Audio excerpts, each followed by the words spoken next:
When I was little, growing up in Hong Kong, I taught myself how to use chopsticks. My mum told me, you know, they say, the higher up you hold them, the further you'll end up from home. When I was 7, my family got on a plane for England, my father's country. He'd always encouraged us to think of it, a place I'd scarcely visited, as home. 2 decades later, it was Hong Kong that had come to feel like an imaginary land. My poem today tells the story of my first ever visit to mainland China and the province Guangdong, where my mum was born. In 1949, the communists came to power in China when she was a few months old.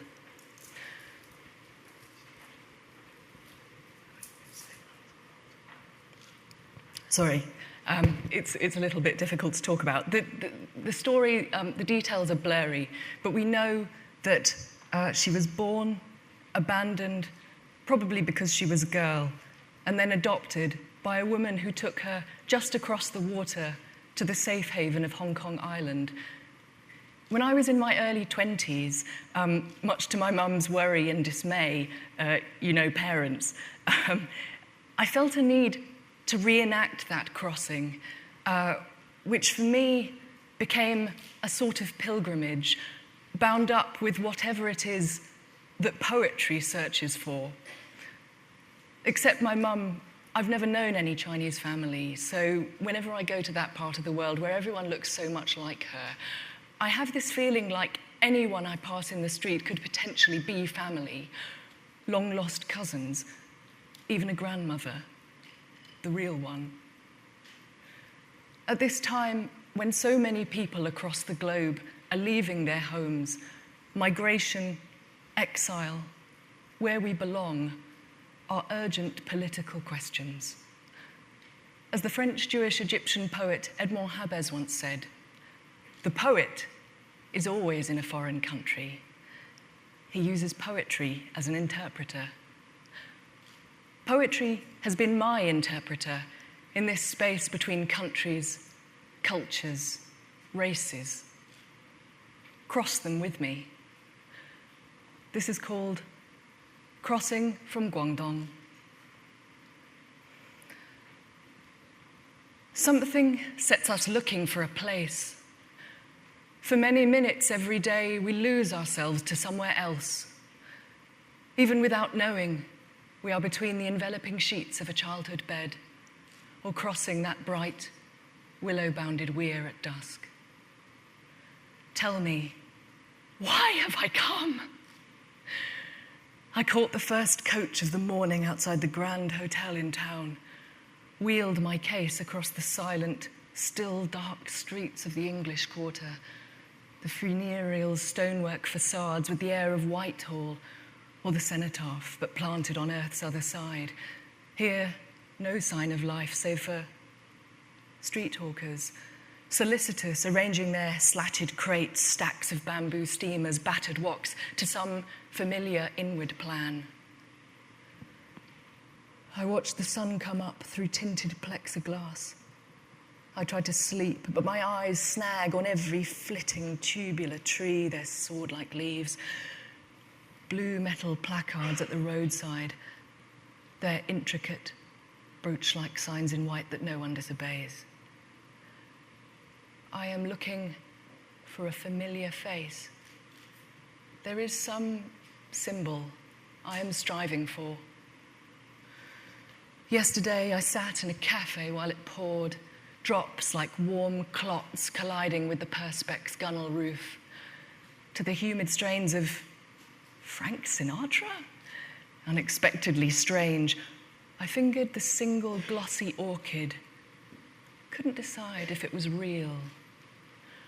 I picked at anemic bamboo shoot, lotus root like the plastic nozzle of a watering can, oversourced, not like you would make at home.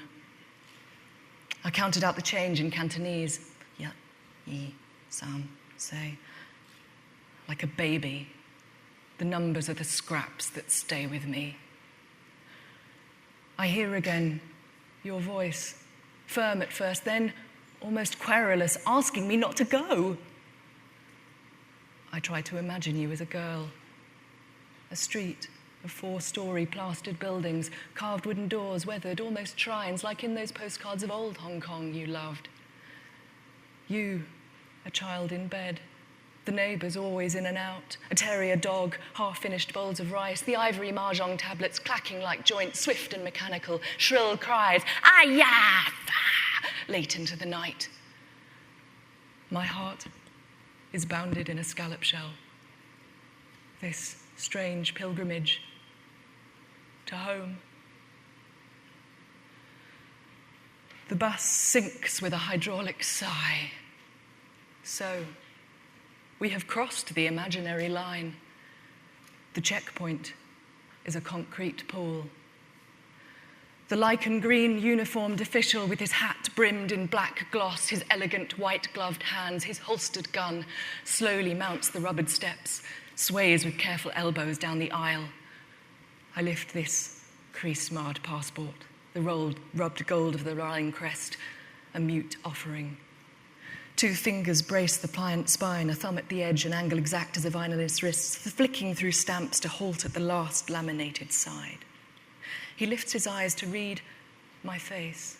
They flicker his uncertainty as he makes out eyes, the contour of a nose, half recognition. These bare moments, something like finding family. The mild waitress in Beijing, your mother, China worker? She asked at last after many whispers spilling from the kitchen. Or the old woman on the Datong bus, doubtless just inviting a foreigner to dinner, but who could have been my unknown grandmother for all I knew or understood.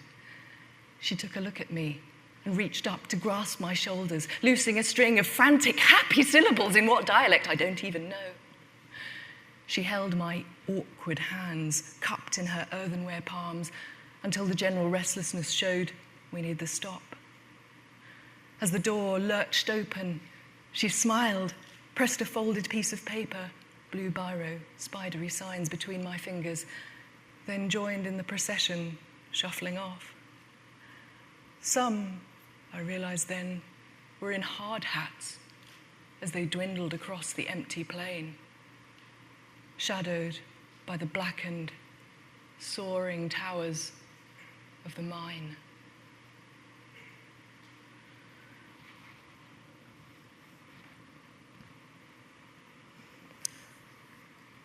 Something sets us looking for a place.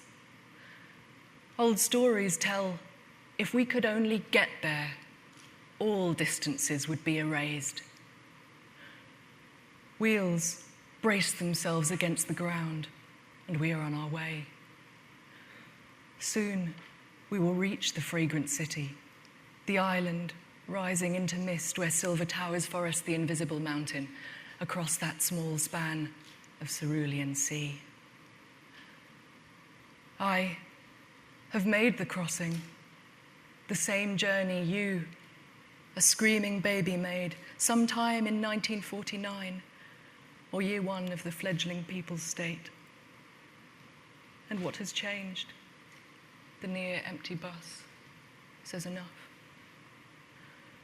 And so, as we approach stop-start by land, that glittering scene, the warm phthalo-green South China tide, far off I make out rising mercury pin tips, distinct against the blue as the outspread primaries at the edge of a bird's extending wing, so much taller now than when I left 15 years ago. Suddenly, I know, from the mid-levels flat where I grew up, set in the bamboo grove, from the kumquat-lined windows on the 25th floor, tinted to bear the condensation's glare. You can no longer see the insect cars circling down those jungle-bordered boulevards. The low-slung ferry, white above green, piloting the harbor's carpet of stars, turned always home, you can no longer see. Thank you.